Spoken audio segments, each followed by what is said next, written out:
కువైట్లో పవిత్ర రంజాన్ మాసం సందర్భంగా యూసఫ్ కార్గో వారు అద్భుతమైన ఆఫర్లు ఇస్తూ ఉన్నారు.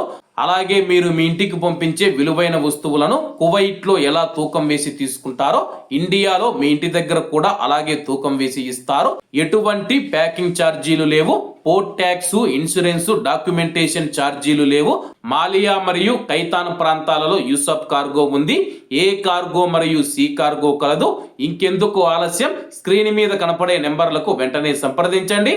నమస్తే అన్న, అందరికీ నమస్కారం. కువైట్లో పవిత్ర రంజాన్ మాసంలో కొత్త పనివేళలను కువైట్ ప్రభుత్వం ప్రకటించింది. వివరాల్లోకి వెళితే ప్రభుత్వ ఉద్యోగుల సౌకర్యార్థం రంజాన్ నెలలో కొత్త పనివేళలు అయితే రానున్నాయి. పవిత్ర రంజాన్ మాసాన్ని పురస్కరించుకొని ప్రభుత్వ రంగ సంస్థల్లో పనిచేసే ఉద్యోగుల కోసం కువైట్ సివిల్ సర్వీస్ కమిషన్ పనివేళల్లో కీలక మార్పులు చేస్తూ ఉత్తర్వులు జారీ చేసింది. ఉద్యోగుల సౌకర్యార్థం ఈ ఏడాది కూడా ఫ్లెక్సిబుల్ వర్కింగ్ అవర్స్, సౌకర్యవంతమైన పనివేళల విధానాన్ని అమలు చేయాలని సివిల్ సర్వీస్ కమిషన్ నిర్ణయించింది. ప్రతిరోజు పనివేళలను కేవలం 4.5 గంటలుగా ఖరారు చేసింది. ఉద్యోగులు ఉదయం 8:30 గంటల నుంచి 10:30 గంటల మధ్య తమకు నచ్చిన సమయంలో విధులకు హాజరు కావచ్చు. పనివేళల్లో మార్పులు ఉన్నప్పటికీ ప్రస్తుతం అమలులో ఉన్న బయోమెట్రిక్ హాజరు నిబంధనలు యథావిధిగా కొనసాగుతాయని చెప్పేసి సివిల్ సర్వీస్ కమిషన్ స్పష్టం చేసింది.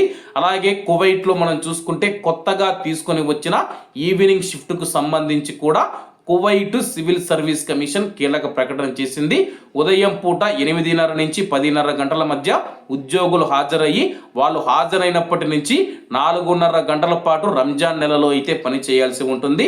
అలాగే ఈవినింగ్ షిఫ్ట్కు వస్తే కానీ సాయంత్రం పనివేళల్లో విధులు నిర్వహించే వారికి షిఫ్టులు రాత్రి 6:45 కంటే ముందు ప్రారంభం కాకూడదని చెప్పేసి నిబంధన విధించారు. ఎందుకంటే చాలా మంది ఒక్క పొద్దులు ఉంటారు కాబట్టి 6:45 కంటే ముందు మనము షిఫ్టులు కానీ నిర్వహిస్తే వాళ్ళు ఒక్క పొద్దు చెల్లించాలంటే ఇబ్బందులు ఏర్పడతాయి. కాబట్టి ఒక్క పొద్దు అయిపోయిన తర్వాత అలాగే నమాజ్ అవన్నీ అయిపోయిన తర్వాత ఆ తర్వాత యొక్క ఈవినింగ్ షిఫ్ట్లు ప్రారంభమవుతాయని చెప్పేసి ప్రభుత్వ శాఖలు తమ పని స్వభావాన్ని బట్టి ఈ పనివేళలను సర్దుబాటు చేసుకోవచ్చని చెప్పేసి సివిల్ సర్వీస్ కమిషన్ పేర్కొంది.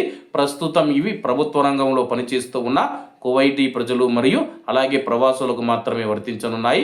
ప్రైవేటు రంగంలో ఆయా కంపెనీలు కానీ ఆయా యజమానులు నిర్ణయం తీసుకుంటారు. అలాగే ఇళ్లలో పనిచేసే వారికి ఇవి ఎలాగో వర్తించవు.